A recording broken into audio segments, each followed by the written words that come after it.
It's Monday. Hello. Welcome. Another week. Beautiful weather. Blimmin' awful. Hi everybody. I'm Russ Kane. I know. Radical haircut. Radical haircut. What do you think? Bit short? Too short? Better? I didn't like it. It was kind of growing. Yeah, it just looked lumpy. I said, no, let's be bold. So I've been a bit bold. What can you do? It's my birthday soon. It's got me to thinking. Oh, by the way, as I said, Russ Kane, this is the Midday Show. You are welcome wherever you're watching, all over the world. Hello. Love you lots. That's showbiz talk. I probably don't know you. Loads of birthdays today. I don't normally. Neil is doing his Uber driver thing, so Neil will be along 10 minutes or so. Tomorrow, yeah, I know. Camille. Do you go to on 2-for-1 deal with her? Well, no, it's not her birthday. What are we talking about, for God's sake? Neil's not here. Robert Van Buren, clockmaker to the stars. Thank you, Kimmy Lashmar. Ebony, 2-to-1. Oh, I see, grooming. Look at these people who've got their birthdays. First of all, the fabulous Françoise Pascal. Françoise Pascal, who spends her life looking into the middle distance, having existential thoughts while smoking a Gaulois and looking mysterious. Happy birthday, Françoise. Gorgeous woman. Matt Daniel Baker. Is it the 5 of clubs, Matt? Matt, is it the 5 of clubs? Matt Daniel Baker. If you haven't seen his show, bloody fabulous. He's a mind reader. He's obviously not. It's a trick, but you'll never get it. Fantastic. I've seen him a few times. Eve Ferret, who I've known since the days at Capital Radio when we used to hang. Fantastic cabaret star. She's great. Eve Ferret. She's marvelous. What did she sing that I really like? Kiss me, honey, kiss me.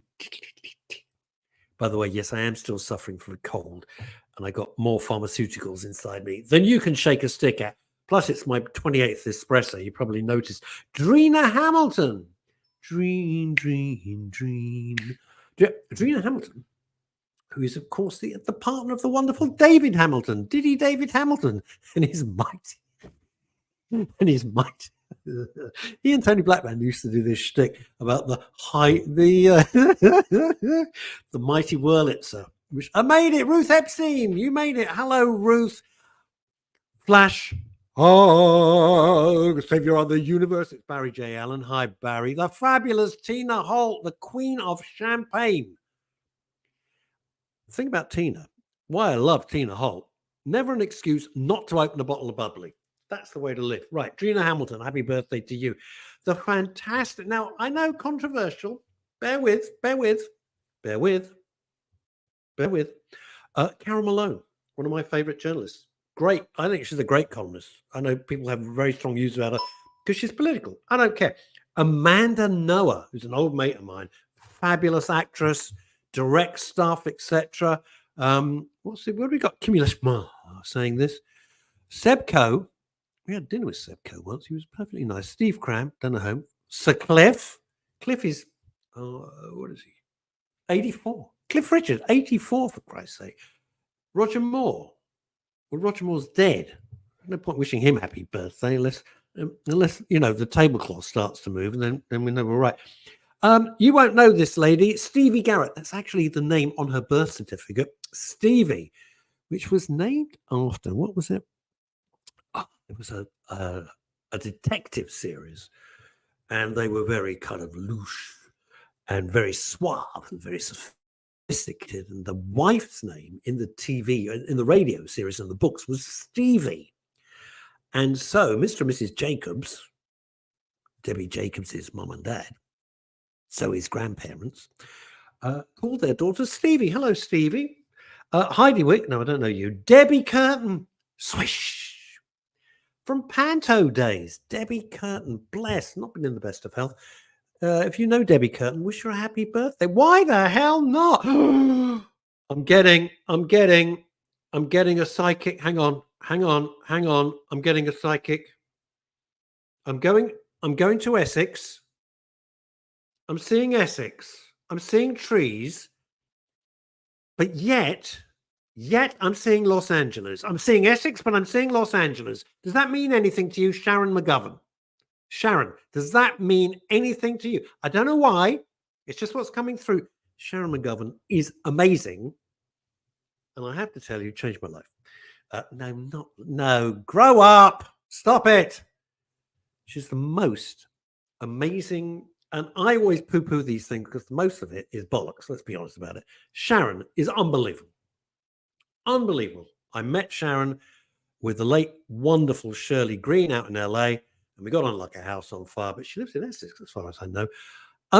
You see, I've got the gift. I have got the gift. Sharon McGovern, you are such a psychic. By the way, Sharon McGovern, when I last ran into the fabulous Nike Williams, I call her Nike, probably Nike, but I've always called her Nike. Nike Williams, hello to you. What's this? Kimmy Lack? What are you saying here? 40 weeks, I meant. Christmas? No, you've lost me. Absolutely no idea. I know. Any chance? Hold it. Sharon, I've got to channel my inner me. I'm seeing a woman. The letter G. Does the letter G mean anything to you, love? Anybody living in a place with the letter G? Gil Favor? No, that's Rowdy Yates. That's Rawhide. Wait. Guildford. I'm seeing Guildford. And yet, I'm seeing like a shopping centre and a bowling club, a bowls club in Guildford. But I'm seeing a Stetson. Does that mean anything to you?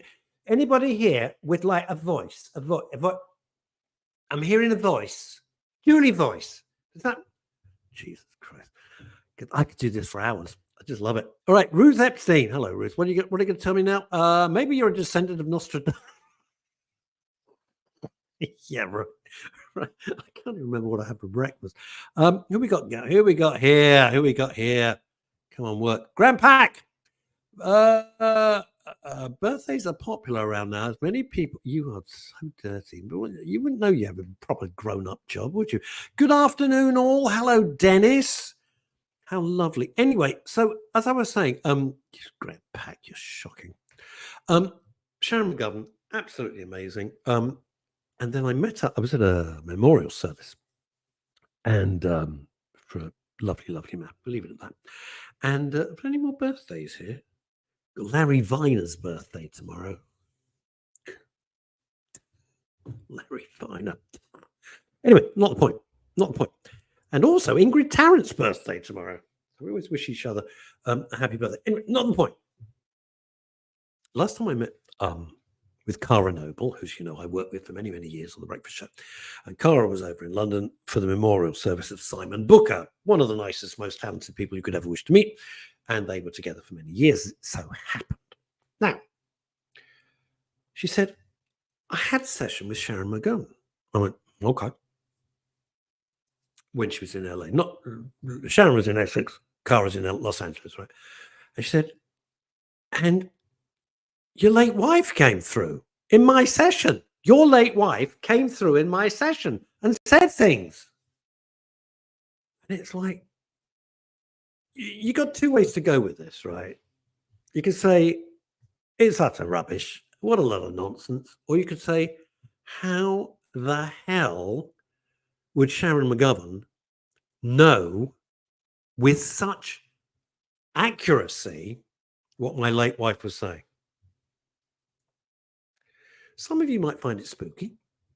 Some of you might find it comforting. I find it fantastic. I don't care. It's wonderful.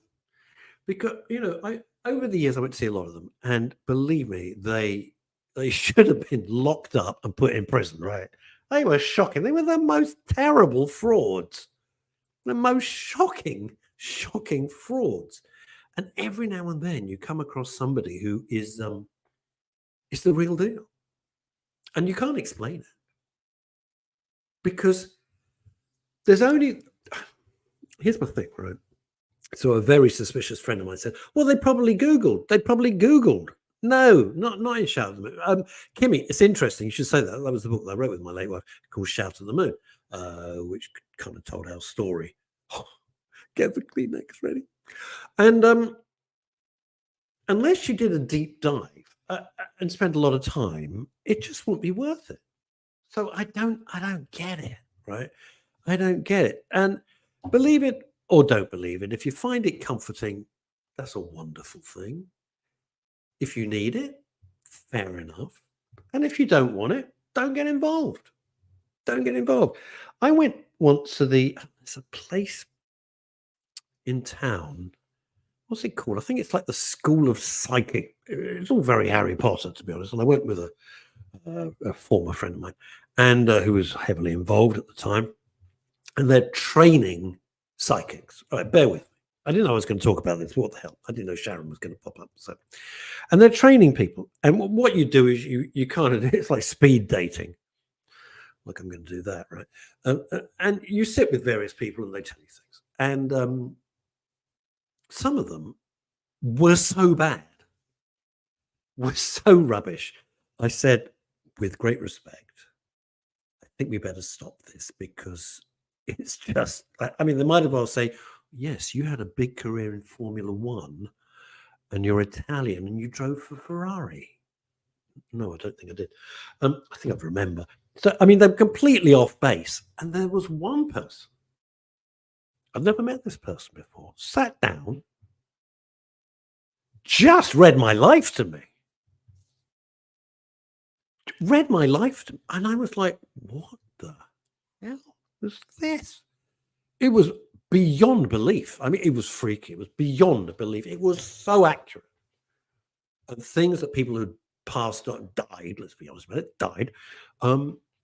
Yeah, I mean, jeez, I was freaked out. But why? But the tale has a sad ending because this person was very conflicted. They were, what's the word? I don't want to do the wrong word these days. God forbid. Transgender. It was a bloke who become a woman. Is that all right? Is that all right? Very attractive as it so happens, and ended their own life. And you think, wow, you were really able to help me. Hang on. You were really able to help me. It was an amazing session, but you couldn't help yourself. And then you ended it, your own life. And I thought that was really blue and sad. Right. What are we going to do? Kimmy Lashmar, cheeky cow. No one knew we were going to talk about this. We're not. Very good. Very good, Kimmy. No one knew we were going to talk about this. We're not psychics. Oh, God. What have we got? Ruth Epstein. Well, Russ, gave us a big at the beginning. What? Okay. I don't know what that means. Ruth, for God's sake, speak English. I know what you're talking about. Sharon, I don't go public. This is important stuff, right, gang? This is important stuff. By the way, record numbers today. Thank you so much. I don't go public because there's so many fakes. Absolutely. Versus true mediums. And you can't be trained. You can't be trained. I think you can either do this or you can't. And I think the training is bollocks. I'm really sorry about that. I think either you have that gift, that extra power, and you see it like Sharon does. I'm thrilled you're on the show, by the way. But I don't think you can train it. That's why my book doesn't have anything about psychics or her spiritual. She had a terrible early life. You don't mind me saying this because you've gone public with it. Sharon McGovern, I mean, is a shining example of when your life is absolutely shit and you can turn it around and becomes special, sort your life out. I think that's key. You know, Americans, I'm sorry if you're watching in America, I know loads of you do. Here we go. Mark Elvis Hampson. Afternoon, Russ. Mark in the Bletchley Bungalow. Checking in what you're going on about today. Well, who the hell knows? I'm 17 espressos in, and I think it's working. How about you? Right, Sharon McGovern. Spirituality is given through trauma. Well, Shazza, I've been through a lot of trauma. I don't think I'm very spiritual. Well, unless it's single malt, then I'm really quite spiritual, to be honest with you. Well, but this is going to be a gag. I haven't read it yet. Philip. Here we go. If you're listening, it's got to be done in a sort of northern club voice, really, hasn't it? My local psychic was laughing uncontrollably and had to give him a gentle slap. I like to strike a happy medium. Hey up! With the owner of a Ford Capri is blocking the car park. Could you move it? Right, thanks very much. Okay, who we got coming in now? This is Dave Sleep. Hey, up in Scotland. In faith, a short walk from the beach where he clears his head. Dave Sleep, who has been so supportive of the show since day one, in its earlier incarnation as well. I've got to do it just because he's trying hard. If you go on a pub crawl, which I've never done in my life, couldn't think of anything worse, and have a whiskey at every location, is that a spiritual journey? Yes, the fabulous Alexis Parr, top PR, top writer, Alexis Parr. Afternoon. I've been what are you, down with the kids? You can't write the word. What? Writing the extra 2 E's was too much trouble. These kids. Afternoon. I'll be with you in a second, Longie. Afternoon. I've been sneezing for 6 months. Jesus Christ, how many Kleenexes have you got through? I've had a cold for like 5 days. I keep running down to Lidl, stocking up. Anyone got any ideas? Yeah, stop sneezing. That would be my first idea. I'm just too helpful some days. I'm too helpful. Well, I'm going to tell you a story. One day, Alexis was sitting near each other at a big trestle table. It was see if I've got it right. It was the Cigar Smoker of the Year award, right? And I wanted to sit. I've known Alexis for years, right? I don't want to sit next to each other. It was random seating, And some woman, a total stranger, I don't know who the hell she was, right? She picked a fight with Alexis Parr. It's like, we're looking here going, what's this? We're having a nice evening. I'm there with my mate Colin Vaines. And she do you remember that, Alexis? It was unbelievable. Oh, Annette Valentine. I thought you said streaming for 6.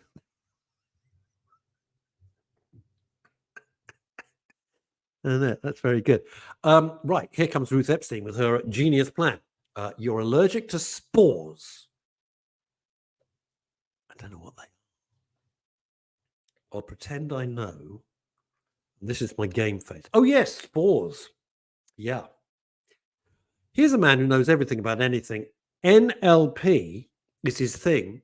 That's Neil Long presents. Get it? Neil Long is in the house. Hello. How are you? Apologies for my tardiness this morning. I was a tad delayed. Yeah, go. Don't really worry about it. Oh, look at this. Now, I'm just going to sign this off and then we'll have a chit chat. Got to get spooky now with the click. Why are we talking about psychics? Because Sharon McGovern is my psychic. She's is that right? For the show, and she's marvelous. And I hope you'll be here tomorrow. I haven't got a show tomorrow. Longie's got a show on Wednesday. We're back on Friday. Indeed. The row. I was just saying, Longie, that Alexis Parr ran into each other at a very nice, kind of nice event. It was oversubscribed. Actually, it was a bit of a cheek for the cost of the ticket at the time. When I used to go out, I don't do it anymore. I really don't. And this woman just picked a fight. I don't know. It was about seating or something. And she said, "I want to sit here." And you said, Paul Carroll. Paul Carroll. I want to speak to a medium. I think I'm waiting until I'm dead to save myself. I used to know a psychic lady. No punchline coming here. She was very genuine. Okay. Yeah. Hello, Sharon. She's fantastic, by the way. Is she? Yeah. No. Some people are very amazing. Yeah. Kimmy, well, yes, it is.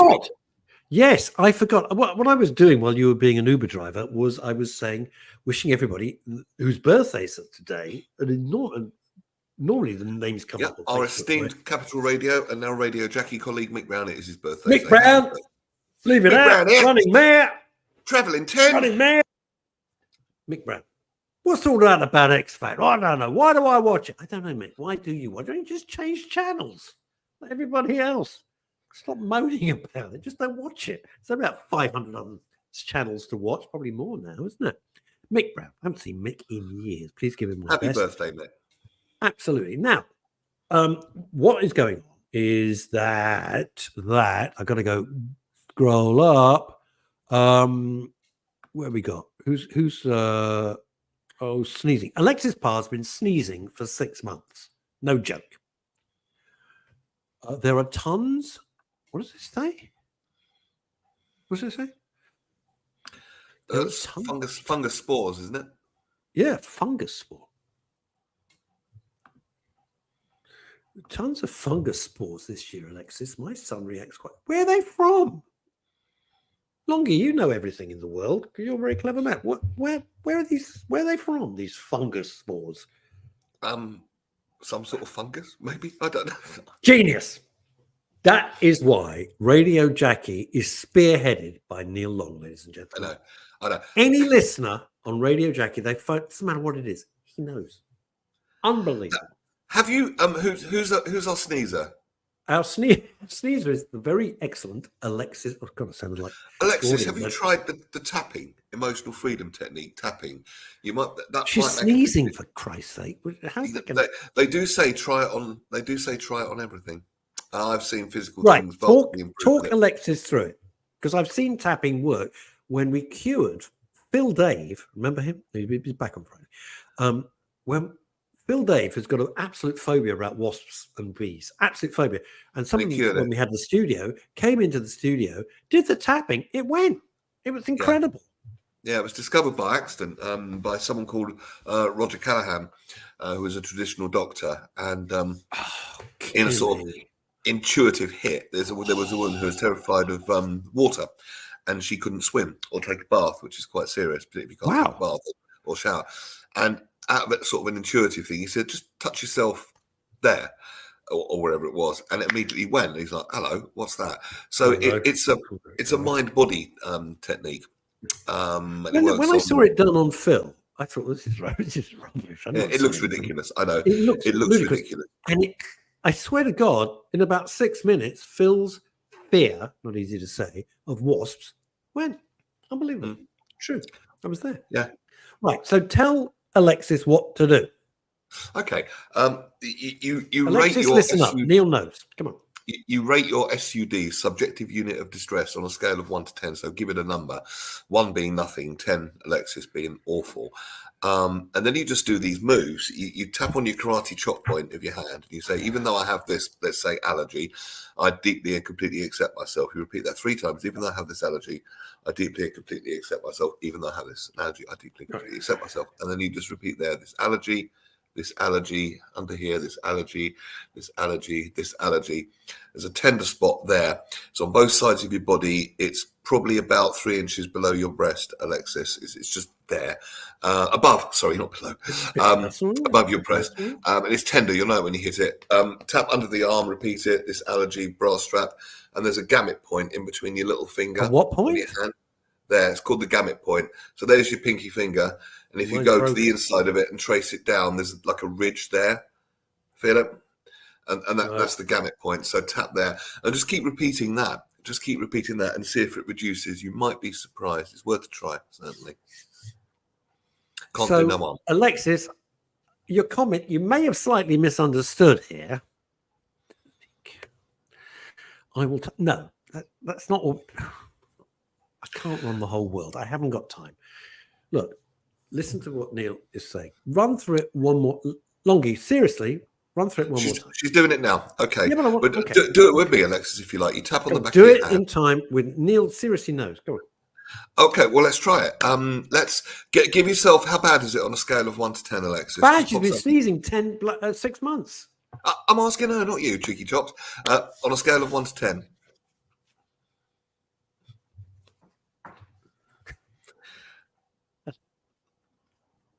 I wish Sharon was here. She could do a psychic answer. Horrendous today. So what? 10 out of 10? Right. Let's call it 10 out of 10. A 9 or a 8. 10. Oh, 8. 8. An 8. Okay. All right. Okay. So follow these moves, Alexis. Repeat after me. And I know it looks silly. It was discovered by accident. I know it looks ridiculous, but if we'd have been brought up in the East rather than the West, this would all be very commonplace because it's based on energy. It's like acupuncture without the needles. Anyway, so even though I have this allergy, I deeply and completely accept myself. Even though I have this allergy, I deeply and completely accept myself. Even though I have this allergy, I deeply and completely accept myself. Follow me. Eyebrow point, this allergy, side of face, under the eye, on my bags, this allergy. God, they're big this morning. This allergy, tender spot 3 inches above your boob, this allergy, under the arm, this allergy, and then the gamut point. Trace the inside of your pinky down to that point there. This allergy, this allergy, this allergy, this allergy. Okay? Is there any reduction in symptoms, Alexis? I'm going to turn my computer on. I think you've killed her. She's gone now. You've killed her. She's karate chopped herself to death. She's unconscious. Any shift, Alexis, at all? Shall we put Paul's comment up? Yes, I'll pop it up. Here we go. Yeah. While Neil's contracting Jodderel Bank, I don't know. I'm not joking. It stopped. Oh my God! Boom. Where is it now? Would you say, Alexis, on a scale of 1 to 10?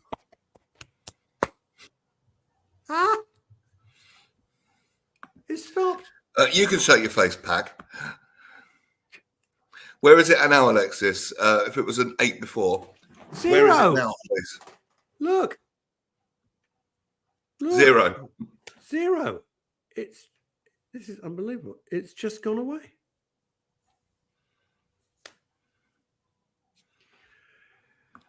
Our work here on your planet is done. See? No. You have nothing to fear from us, Earthlings. We never misuse our superior intelligence. You haven't commented on my new haircut. What do you think? How does it work? I'm skeptical. Very nice, Russ. I was skeptical. If you have been brought up in the East, Alexis, where the energy work, the chi, it would be no surprise to you at all. It's just our skeptical Western minds find it hard to accept. But it basically works on the gorge. What does that mean? Yeah, gorge? She's talking about my hair. She's talking about my hair. Oh, I see. Okay. Wow. Wow. She's talking about your hair as well. Alexis? No, she's not. She's talking about your... Score out of 10 for Russ's hair? My ears shut up, Kimmy. Anyway, it works on energy and basically everything, and quantum science has proved this. I'm talking like I'm an expert. I've just read the book, but everything is made of energy at a subatomic level, atoms, molecules, and before that, energy. And energy can be moved, and energy can also get stuck in the body. But in the East, everything is considered, every illness, every ailment is considered a block in energy, if you like. It's a bit like you've got a free-flowing river, right? And someone chucks a shopping trolley in it. And when the river is free flowing, it's clean because it's self-cleaning. That's the way nature designed it. But you put a block in, like a shopping trolley, for example, and it blocks it, it gets stagnant. And that's when the flies, in this case, to continue our analogy, disease and problems turn up. Remove the shopping trolley, allow it to flow again, and it'll self-clean. That's pretty much it, except with acupuncture points with your inner river, if you like, Alexis. Ruth Epstein saying the yin and the yang, and Dave Sleep. Yeah, that's right, Dave. But it's energy based. You're very. I love you, man. You're very. What's the word? Cerebral. Scottish. And that is absolutely right in a very sciencey way. But it's more energetic based than psychology based. In fact, they call it energy psychology. I'm drowning here, gang. But anyway, it worked. It worked. You see, here's the thing. And it goes back to what I was saying about Sharon. You can believe in it or you can not believe in it. Makes no difference. It's entirely your choice. No one's going to, condemn you one way or the other. You can believe. Alexis, an absolute pleasure. And thank you. If you have a problem, Alexis, for your friendship over the years, by the way. Just watch this video back and repeat those moves. And what I say to everyone watching, try it on anything. I've seen people who've had chronic shoulder pain and can't lift their arm up there suddenly be able to do that. It can be virtually miraculous at times. There was a guest we had. Shut up, Graham. Honestly. I can only apologise. Ask me what I did over the weekend. I'm echoing that. I'm doubling down on that apology, Neil. Jeez. So sorry. Russ and I would just like to offer the most sincere apologies for Graham Pack. Yeah. We call him Flatpack. Anyway, the thing about it is, it doesn't do anybody any harm. And with most things, if that's your personal belief, it's like people go on about, I pick something odd, all right, let's pick something random like Scientology, It's not for me. If you enjoy it, marvellous. If you don't enjoy it. Yes, but Scientology is a set of beliefs. Leave, then you got a problem. Fair enough. Well, no, the thing is with things like that, that's a set of beliefs which people are asking you to adopt. You have to believe this and you have to believe that. Yeah. What we're taking as a scientific premise is that everything that's made of energy, and surely even our Western minds can accept that energy can be changed from one form to another, and free-flowing energy, presumably, is better than, if you put a resistor in your electricity system, then the light won't come on. Yeah. And here in that analogy, we want to let the light through. We don't want to resist it. We want to stop blocking that energy. Would it work for my wrecked spine and fibromyalgia? No, Ruth is really, really unwell. I'm being very polite. You could try, Ruth. You could try. I'm not talking about miraculous physical healings, although stranger things have happened, I'm sure, somewhere, sometime. I've never seen baby Jesus, if you could do that. But it's all energy. Yeah. How do you think he did it? Well, I don't know. How did she? I have no idea. If those miracle stories are true, how do we know that the so-called miracle workers weren't just moving energy? I have no idea. Don't know. I don't know. It's not something. But the thing is, by the way, Dave, but we can all do it. That's the point. We can all do it. There's no special people in that sense. Not even the people we look up to and venerate. That's the whole point. We can all do this. That's the point. That's the point. Yeah, it is the point. And here's the thing, right? I'm not as gifted as Neil in this department, but the brain. I've talked about this before because it made such an impact. About 20 years ago, no, probably more, 25 maybe. I went to a lecture by Deepak Chopra, and I thought I'm going to be bored stupid, but it was amazing. And of course, I came away with so much stuff because the guy's a genius. I mean, he literally is a genius. And he said that something which has stuck with me for a quarter of a century, that the biggest pharmaceutical company in the world, if you like, is your brain. Your brain produces all this stuff. So your attitude to life and what you're thinking affects everything. Yeah. Everything. I truly believe that. We'll talk about this a lot more on Wednesday. It's a good time to plug the Wednesday show. I've got Dr. Chris Walton on Wednesday, and he's a master of studying brainwaves, and he discovered the gamma. I don't know if he discovered it, but his whole work focuses on the gamma frequency, which is a very particular frequency, and it's used. He's basically a performance psychologist, and it's used for optimal performance in whatever you choose to do. He's a fascinating man. And he looks just like my comedy writing partner, even though he's not him. But he's an absolutely fascinating man. And it's going to be really worth listening to. So tune in Wednesday. You might pick up some really, really useful tips. Most of us are in beta wave most of the time. Probably we're all in beta wave now. But when you sort of relax, kick back, go a bit more diffuse. Oh, isn't that a beautiful sunset? Some people smoke the joint, whatever. All those things make alpha waves. That's not the same thing. Whoa. You can't shove that into the conversation. I mean, you can do what the heck you like because you're Neil, right? But what I'm saying, not in terms of censorship, I'm in terms of the way that your brain works. It's been measured. People that smoke don't make alpha waves. People who smoke don't make alpha waves. They do. It causes alpha waves. That's why. Is that good or bad? I don't know. Alpha waves are good. I'm not saying it's the best way to do it. Okay. I'm not saying it's the best way to do it, but what I am saying is it does it because people relax and it opens them up. That's why people get more creative. That's why Do scientists they? go. I think they just get the munches and go to sleep. Some people do. There is but a great line by a lot of Ricky. creative people will say, "Oh, it opens up my creativity, man." I can understand. Ricky Gervais does a I mean, great come on, line. Lucy in the Sky with Diamonds. Let me just make one point, and you'll see where I'm going with this. And it's Ricky Gervais's point. I take no credit for it whatsoever. He says, "I've got a mate." I can't do a Ricky Gervais impression. He says, "I've got a mate who said, isn't it amazing? Some of the best albums were done by people on heroin. They were great. Maybe I should do that." And Ricky Gervais says, "Mate, you're a plasterer." The point about it is, the people who took all those drugs were brilliant to start with, right? They weren't no good, took some drugs and then became brilliant songwriters and musicians. No, that's right. They were great to start with. He said, you're a plasterer. All you do is you do some heroin, fall asleep and burn the house down. Yeah. What I'm not saying, let's just be absolutely clear because we're on live radio.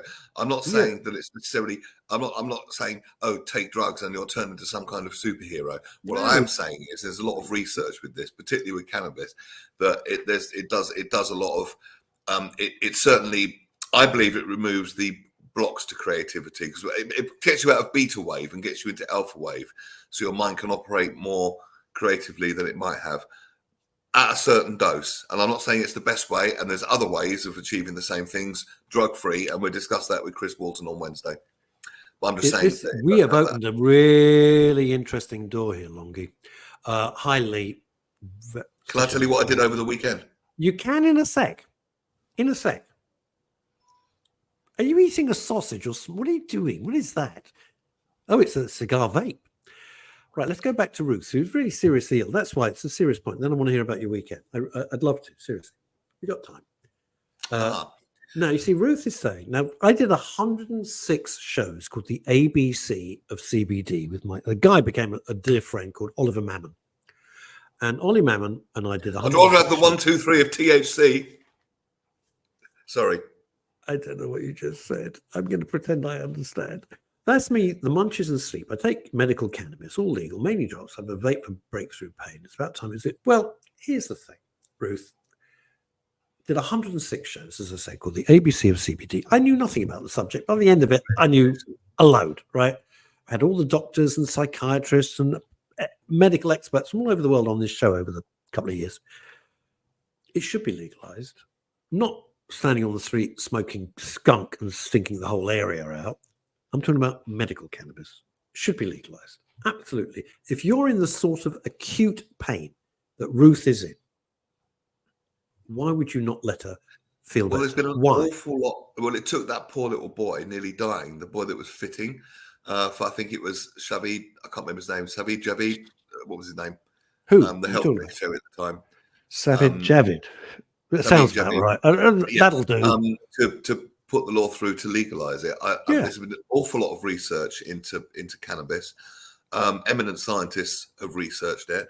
And if it can help people with pain, and if it can help people, there's no reason, because if you've got chronic pain and you have to get it illegally, it kind of criminalizes you. And I think that's completely you are a criminal. Here's the thing. For a drug like cannabis. Now, I'm not saying it's a clever idea to smoke copious amounts of skunk. No, it's ridiculous. It'll fry your brain. I'm very anti-drugs. Anybody who knows me knows I've never done drugs. I don't do drugs. I'm very anti-drugs. That's me. It's your personal choice. It's none of my damn business, unless you're my Uber driver, in which case it's absolutely my business, or you're my bus driver. It's my business then, right? Otherwise, do what the hell you like. It's not my concern. It's not. You're all grown-ups. But the thing with medical cannabis, I must say this, a lot of our guests on the ABC of CBD, and you'll get this, Longie, they had children who were very ill, who were epileptic. Oh, you just put that up, right? Epileptic, right? No, they couldn't help. They couldn't get any help in the UK. They had to go and effectively smuggle in drugs for the children, medical drugs. I'm not talking about rubbish drugs, like idiots take, to stop the epileptic fits. Why should those parents be demonized? Well, they shouldn't be. It's not fair. It's not right. It's very backward. It's morally, it's now legal in Thailand. Morally, it's not right. Well, it's becoming legal more and more around the world. Canada, I think, were one of the first, but they're a very progressive thinking country anyway. And Canada, heads up. Heads up, their society has all fallen apart. Excuse me, Canada No? hasn't fallen apart under Trudeau. Oh, we agreed to differ. I thought it was all quite right. We beg to differ. Move on. Anyway, what was I going to tell you? So I'll do a quick joke. I'll do a quick joke about Canada. What's Lee saying here? He thinks what Lee is saying, I think it's now legal in Thailand. Apparently the country brought it in for medical conditions. Nah, probably not. Well, they shot you if you took drugs in Thailand. No, I do think. I mean, don't take my word for it and go to Thailand. Don't go and do drugs because you could probably end up shot. But double check that. But I'm fairly sure it's now legal in Thailand. Here we are. The emphasis has been on the alleviation of pain, not the eradication of it. Even as pertaining the former, there is no universe. You are like a thesaurus, man. Oh, he doesn't speak. He speaks English like he's just swallowed the dictionary. In that somewhat constrained sense. Well, I can tell you there's been an awful lot of research and... hang on, fella. Canada, it's Canada, but Dave's so hip. Canada are looking to repeal their drug laws. Whoa. So they're gonna make it illegal again? Probably. Yeah. I'll tell you one thing that's guaranteed, and I'm being psychic again. If the twerp who's in charge of the budget puts the price of cigarettes up to... I don't smoke cigarettes, okay, so I have no skin in the game. But if they put it up to like 20 quid, 25, 30 quid a packet, not impossible. Not impossible. What's it going to do? The criminals won't bother with drugs. They're just stealing cigarettes. Got a huge market there. No one's going to go into the shop, spend 30 quid on a pack of cigarettes. No one.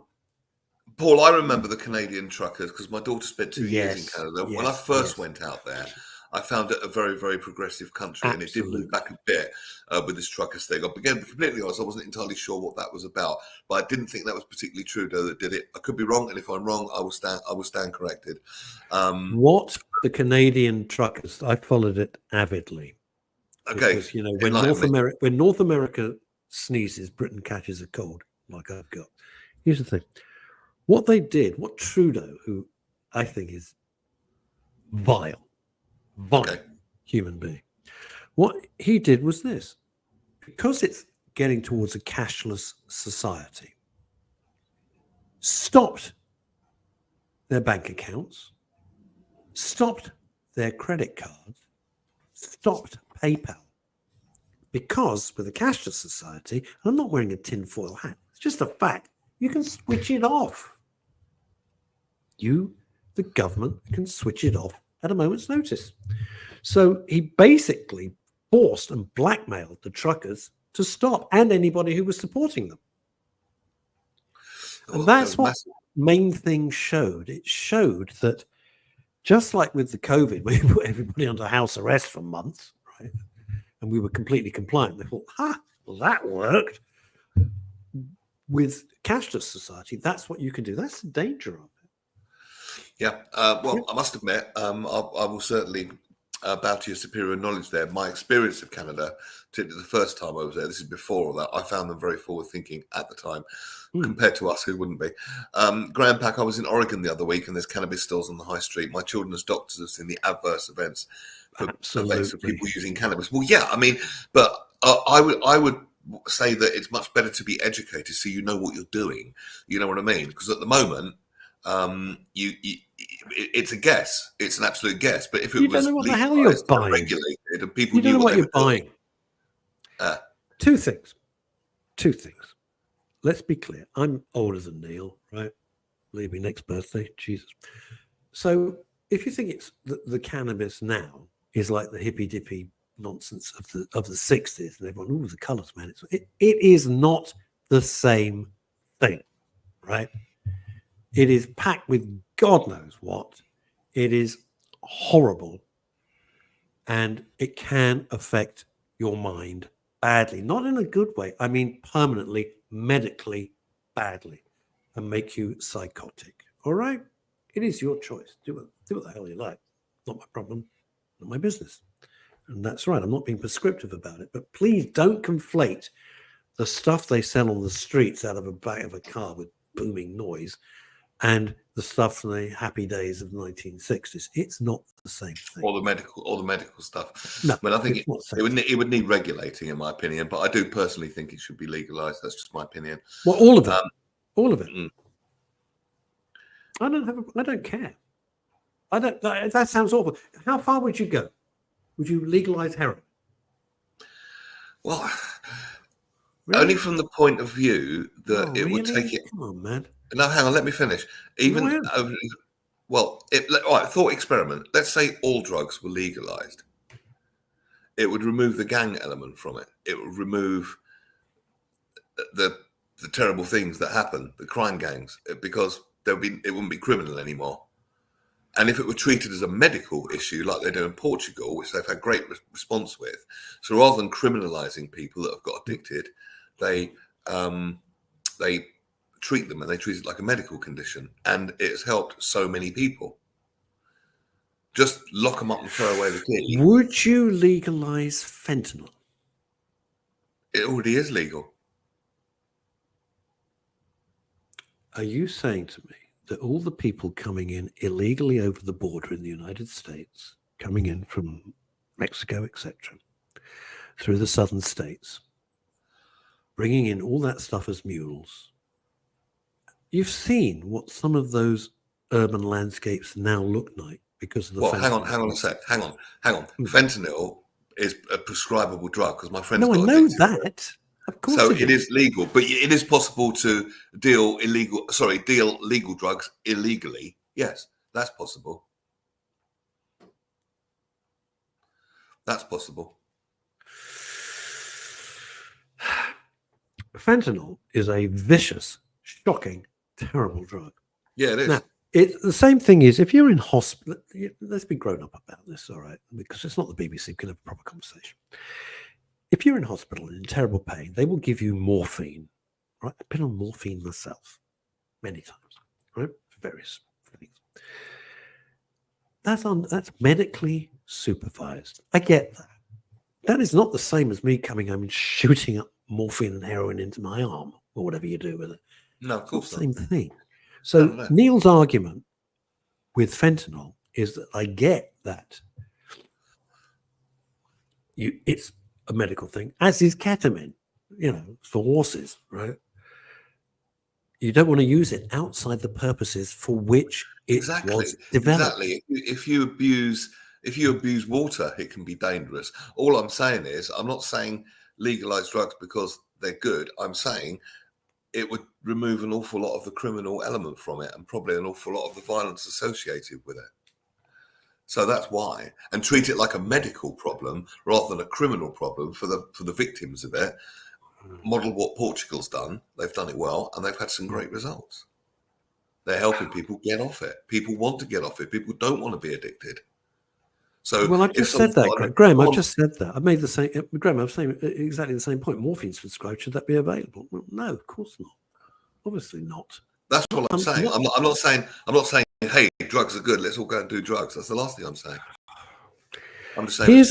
Here's my problem with it. We are blessed, you and I, because I'm not blowing smoke up their ass. The audience of the Midday show that they're grown up, they're proper grown ups. They've lived life. They understand how many beans make 5, right? But not everyone's that smart. And if you say, you know what, we're going to decriminalize all drugs, right? I think it would be like the Purge. I think it would be like Mad Max. I think some people would go, yay, and become lobotomized, frankly. That's my fear. But then that's the kind of person that would do it anyway, legal or illegal. No. If you say, all right, I'll give you another example.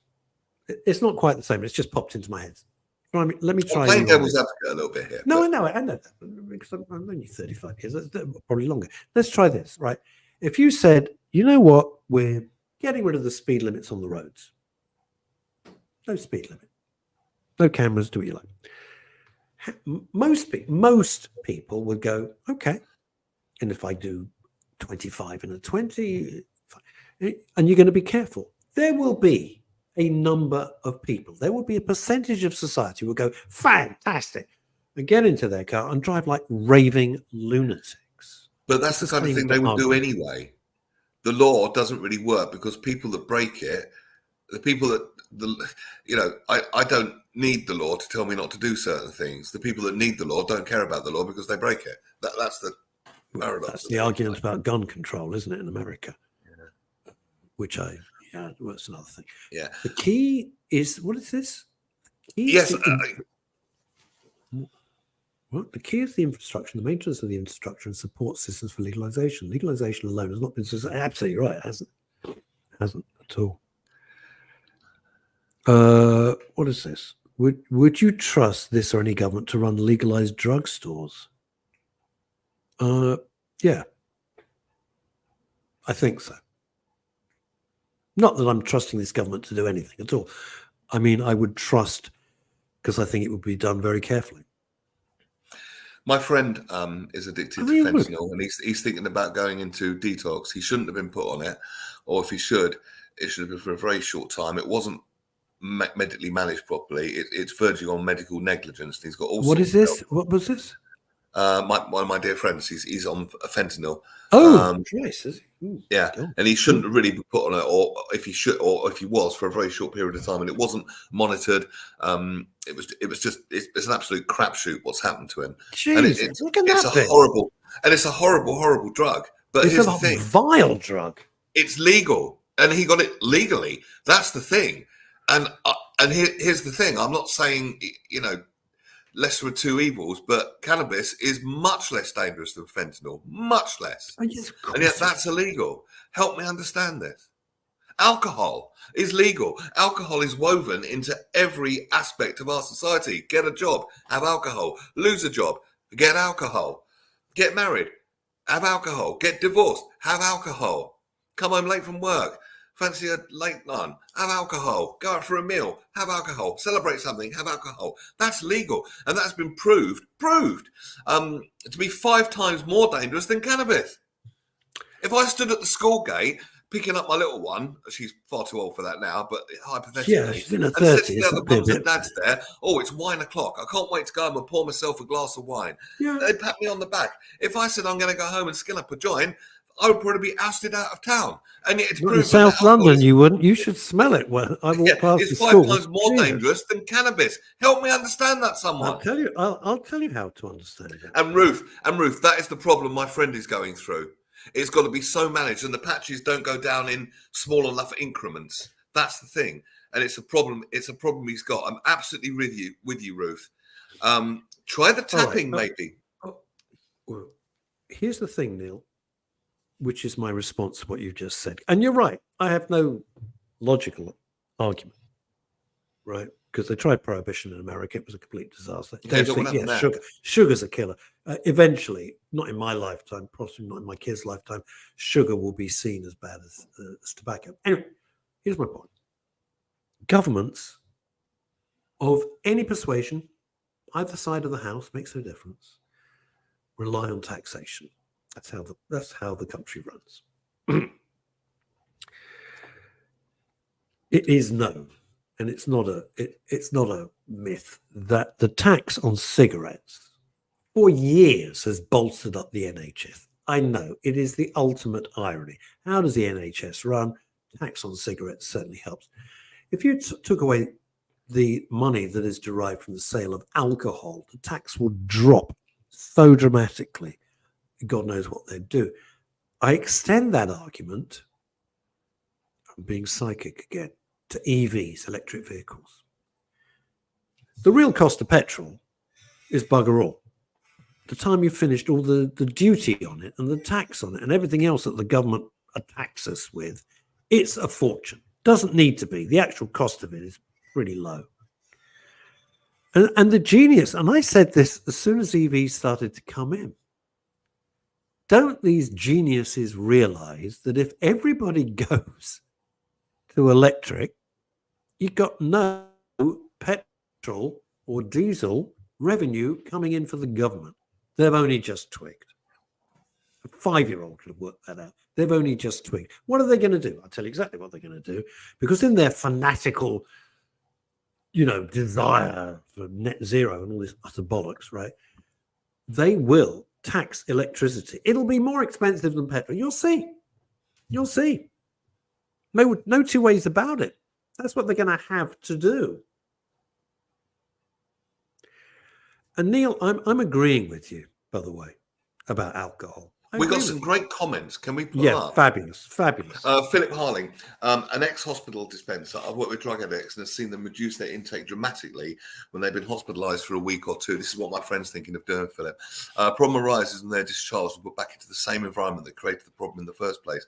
My friend's problem, he suffers chronic pain. So he doesn't want, it's a bit like being caught between the devil and the deep blue sea, because he doesn't want to come off them and then be in terrible pain and not have a way to manage it. But when he does manage it, he gets addicted. It's a horrible problem to be in, and I wish him well. And you, Ruth, as well. Send you love, Ruth. I really, we're all thinking of you. 2 ex-heroin addicts who've never returned to it, that's good, Tim, told me years ago the key to drug use and abuse is legislation with education. Yeah, I think that's what I was trying to say. I think you said it better than me. Clear and present information on the effects of all drugs, from nicotine to heroin. I could not agree more.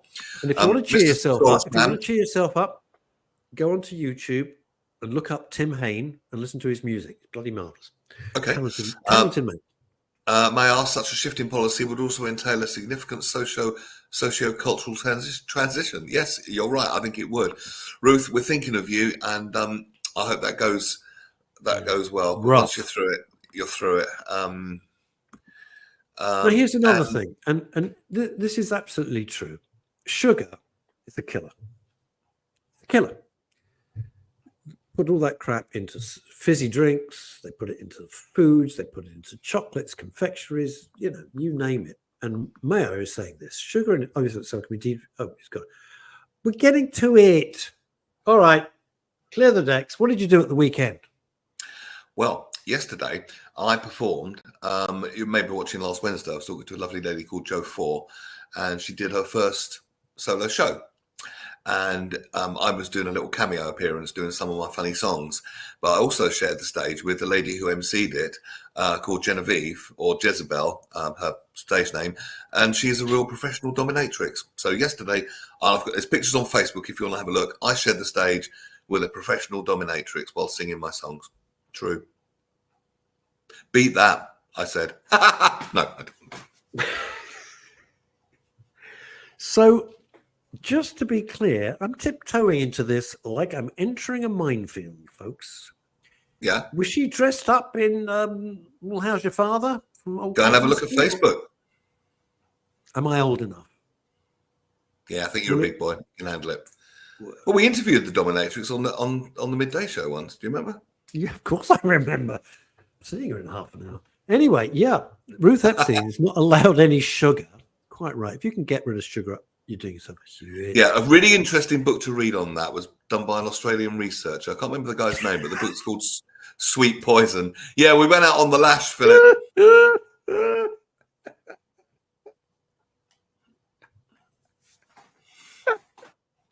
She was lovely. She was very nice, very normal. Yeah, but so are you and I in real life. Dave Sleet's making a really good point. And people say, oh, you're just a conspiracy theorist, Dave. Electric vehicles. Are they from Birmingham? We want to be together. We could buy. Electric vehicles will remove freedom of movement. That's the juice get. Mate, we talked about 15-minute cities. It's bullshit because that's what they want.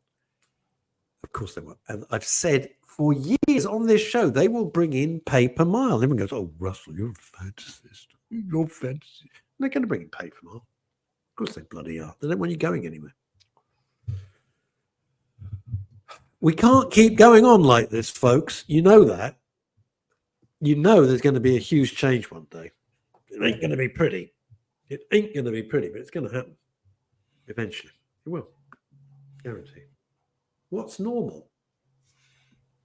Whatever gets you through the night, as John Lennon said. Wednesday, talking to Dr. Chris Walton about gamma brainwaves. It's going to be very interesting.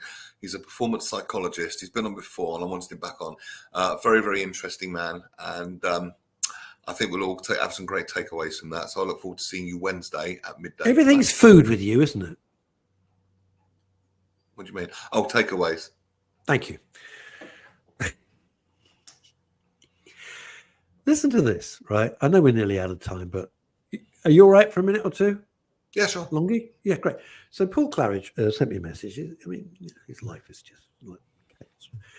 Last week, I had the best area going, looking after friends' dogs. They were absolutely cute, sent me some pictures, lovely. He's walking the dogs. A couple approach him and start to try and give the dogs chocolate. If you know anything about dogs, you can't give them chocolate. It's very, very bad. Yeah, dog chocolate. So is avocado. But chocolate, you mustn't. All right? So Paul, who is a very kind man and quietly spoken, said, no, please don't.